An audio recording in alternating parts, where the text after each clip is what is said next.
پښتون صاحب که په لومړي سر کې راته ویلی سئ چې په بلوچستان ایالت کې د افغان مهاجرو پخوانی شمېر څومره و او اوس کوم شمېر نوي مهاجر ورغلي دي؟ د یونیسچار د سرشمېرنې په حساب که درته ووایم 14 لکه افغان کډوال په ټول پاکستان کې اوسېدله او دارنګه چې د پاکستان د حکومت د شمېرنې په اساس باندې هغه وایي چې 4 میلیونه افغان کډوال په ټول پاکستان کې اوسېږي. خو مخکې یونیسچار ویل چې زموږ 2 لکه تر 2.5 لکه پیوار کارت درلودونکي افغانان په بلوچستان کې میشت دي. خو اوس چې کوم په 2021 کې دا شمېرنه چې اوس فعلا د افغان کډوالو نوي کارډونه چې ورته توزیع هغه زاړه پیوار کارډونه ځینې اخیستل کېږي او په بدل کې نوي کارډونه ورکول کېږي. دا شمېره ډېره لوړه تللې ده.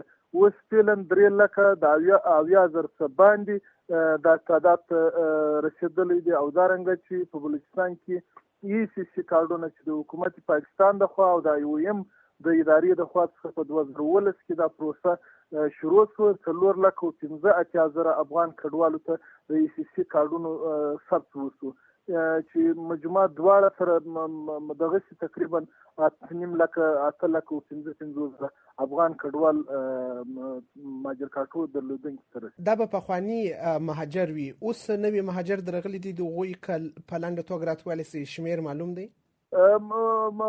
بالکل دا کوم نوي افغان کډوال چې بلوچستان ته راغلي دي مخکې خو د دوی داسې هڅه وه چې موږ کوم دا وخت بلوچستان ایالت په 12 پنډغالو کې میشت یو، نو دوی کوشش کوي چې پنډغالو ته ورشي، مګر چون په پنډغالو کې د دوی دپاره کومه اسانتیا نه وه موجوده، نو دوی اکثره د بلوچستان مختلف ښارونو ته تللي دي.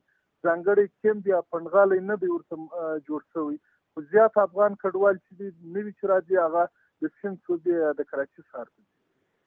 راته ویلی سئ چې په بلوچستان ایالت کې تاسو ورې د افغان کډوالو حالت له نږدې څارئ. هغه عمده ستونزې تر اوسه پورې د هغوی کومې دي چې ناحله پاتې دي؟ د موږ افغان کډوال چې کوم د تیرو څه کم و زیات 40 کالو یا 4 لسیزو څخه دلته په کیمپو کې میشت یو یا په پنډغالو کې میشت یو، زموږ سره یونیسچار پر 3 پروجیکټو باندې کار کوي چې یو ایجوکیشن یا تعلیم دی او روغتیا او صحت دی او اوبه دي. خو دلته چې موږ د دغو سره ستونزو سره لاس او ګرېوان هغه لویه ستونزه چې دلته غربت دی، بېچارګي ده.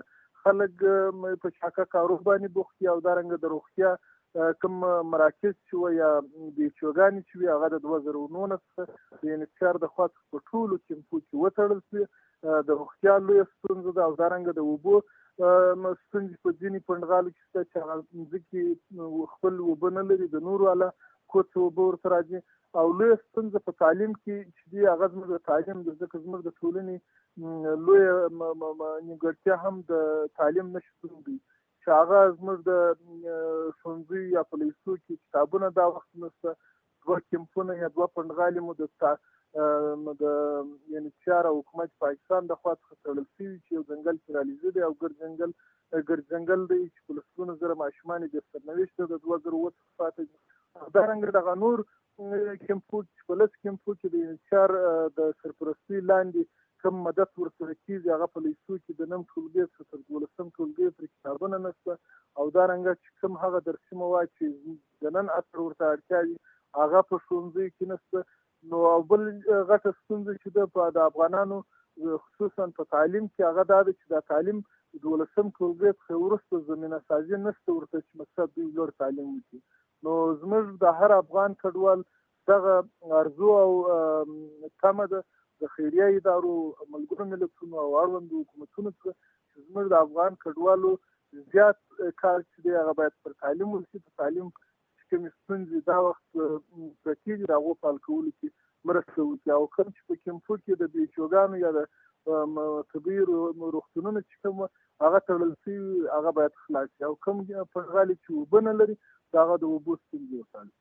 داسې کډوال سته چې هغه په تیرو میاشتو کې له کوم وخت راهیسې چې په افغانستان کې تحول لوی راغلی دی هغه د بیرته خپل وطن ته ستانه شوي یا په مجموع کې و خپل هیواد ته د بیرته ستنېدو په هکله پخوا د دغو کډوالو څه دریځ و د طالبانو له راتلو څخه در مخه، اوس یې دریځ څه دی؟